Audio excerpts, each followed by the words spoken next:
We're going to be looking at screen time today. We've all no doubt increased the amount of time we spend on our screens during lockdown. This assembly is not supposed to make you feel bad or guilty about how much time you've been spending online.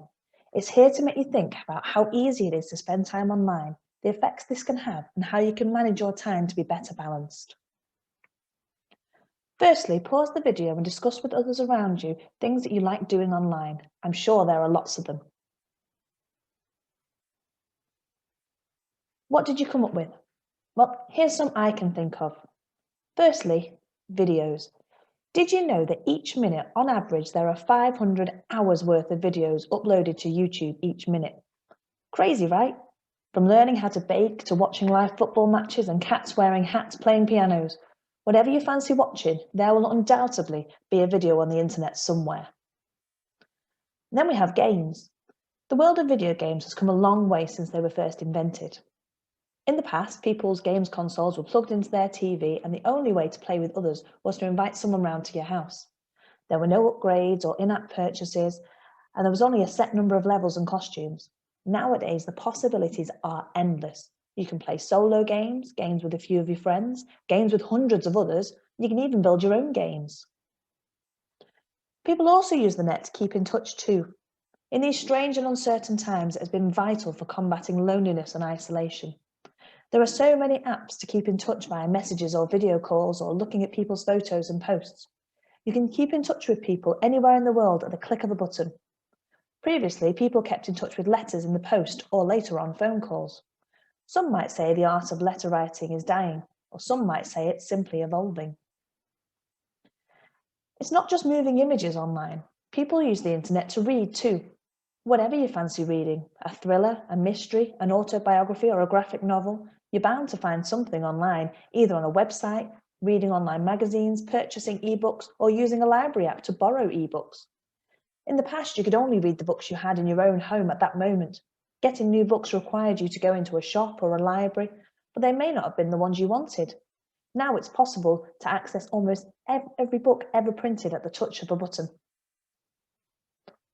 In times gone by, music could only be listened to live. Then there were ways you could bring music into your own home, and radio stations were playing music. But just like most things, the way we listen to music has evolved.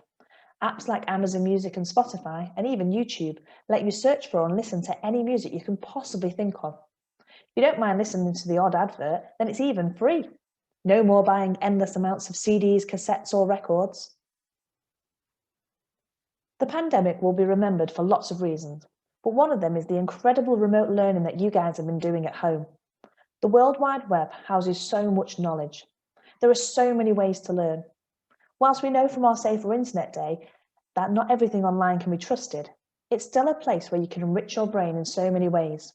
No question is too stupid for Google. Someone else will want to know that answer too. With so many incredible ways we can use the internet, it's no wonder people are spending more and more time online. There are many reasons why it is so easy to spend all that time online, as well as the fact that there is just so much to do. Firstly, a little thing called autoplay. Sites like YouTube and Netflix will just keep showing you content until you say stop. It's easy to lose hours watching what comes on next. You start out watching a video about how to do a skateboard trick, and before you know it, you're watching a llama tap dance. The YouTube rabbit hole, it's called. But on a side note, this can actually be quite dangerous as you're increasing the risk of seeing something inappropriate. We also have quite fast broadband these days. Our connections are able to handle multiple tasks at once. There is very little waiting for things, so there's instant gratification. It's so annoying when you may even wait for just 20 seconds for a web page to load. This makes it so easy to scroll and play because there's no wait time or frustration. It's just so easy to do. Everything is also one click away. Google and other search engines make it super easy to search for things. It's super quick and just super easy. You type a word, phrase, question, and instantly get thousands of results. You fancy listening to Dua Lipa? Type the name and bingo, you're presented with videos, articles, songs, the lot. With so much choice, it's easy to lose track of time. It's also an easy feel-good. Doing something enjoyable releases feel-good hormones in our brain, and we want to carry on doing things that make us feel good. It's very easy to distract yourself from doing less enjoyable things like chores or home learning. These small things make regulating screen time quite a difficult task. You're not alone if you find the time on the internet zooms by and you don't realise how long it's been since you last did something else. But what happens when we spend too much time online? Well, too much screen time does have an effect in real life. Firstly, screens emit something called blue light. Whilst you might be sat there thinking that screens emit lots of different coloured lights, the main type of light is called blue. Scientifically, this just means that the light is a certain wavelength or a certain shape. Blue light stops melatonin, the sleep hormone production, which is required for falling asleep. This interruption to your natural sleep-wake cycle can make you more tired, less able to concentrate, and more irritable. It's recommended that screens shouldn't be used at least half an hour before bedtime to reduce the effects of blue light. It's recommended that children should have at least 60 minutes of moderate to vigorous activity a day. That is activity that gets your heart beating a little faster. The NHS recommends that this is broken up too, and that long periods of inactivity can have detrimental effects on your health. Long-term sedimentary lifestyles can cause obesity, heart disease, and diabetes. It's easy to sit in one position for hours at a time when you're lost in a video game or chatting with friends online. When you spend long periods of time online, it can become difficult to reconnect to reality. That's not to say that you don't know what's real and what isn't. It just means that your online world fills your thoughts even when you're offline. You might be out walking, but really thinking about what your favourite YouTuber will do next, or what world you want to create in Minecraft. Because the online world is so full of stimulus, your brain is constantly firing. Too much time online and the real world, by comparison, might start to feel dull. This makes it difficult to enjoy other things like spending time with family or friends, or playing games and being outside.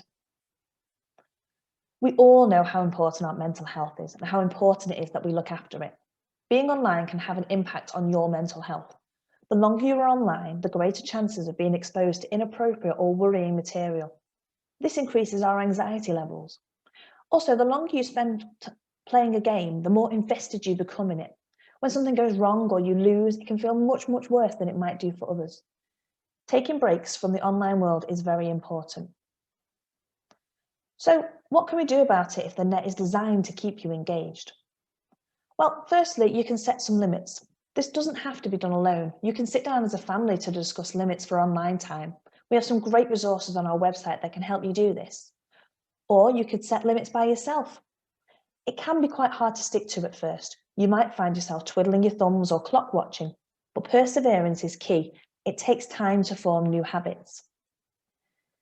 Taking breaks is also really important. Find some offline activities that you enjoy. Go outside in the natural light. I would say sunlight, but this is Manchester after all. And do something different. Sometimes you might need to make yourself take breaks. It's so easy to just say, oh, 10 minutes more a few times until a whole hour has gone by before you know it. Talking to adults is key. Communication is everything. Having regular chats with the adults you trust about your online time will help take the weight off your shoulders. If you're feeling worried or anxious or unsure what to do, then they'll be able to help. Even if you're quite happy, having open discussions about your activities will make it much easier to talk to someone if you ever do need help. I'd like to finish with a lovely story by Steve Anthony called Unplugged, about a little robot called Blip, who likes to spend all day, every day on their computer. Remember, spending time online is absolutely brilliant, but it's all about balance. This book is called Unplugged by Steve Anthony. Blip liked being plugged into her computer. On her computer, Blip learned new things, played fun games, danced to music, and visited faraway places.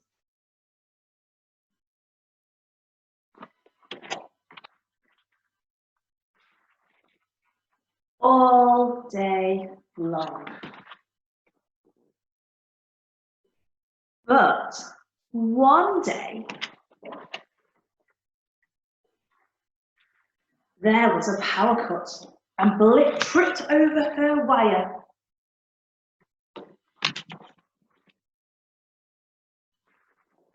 She tumbled all the way downstairs and out the front door.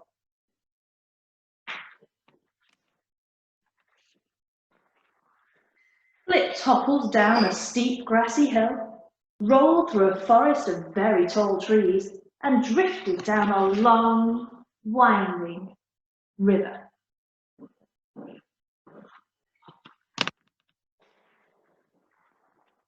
Flip was outside.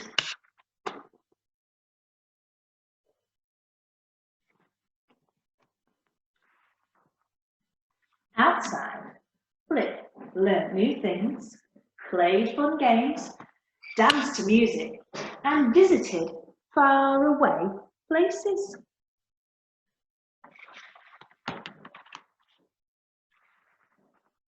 All day long.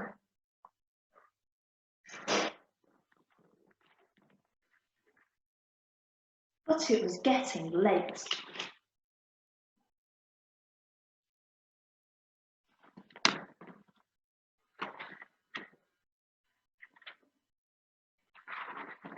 Flip sailed back up the long, winding river and walked back through the forest of very tall trees and climbed back up the steep, grassy hill.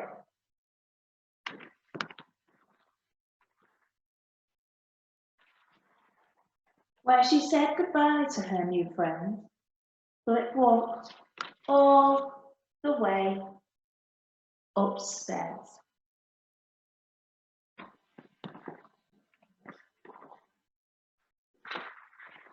And plugged back into her computer. Hello, Flip. Flip liked being plugged into her computer, but all she could think about was how great it was to be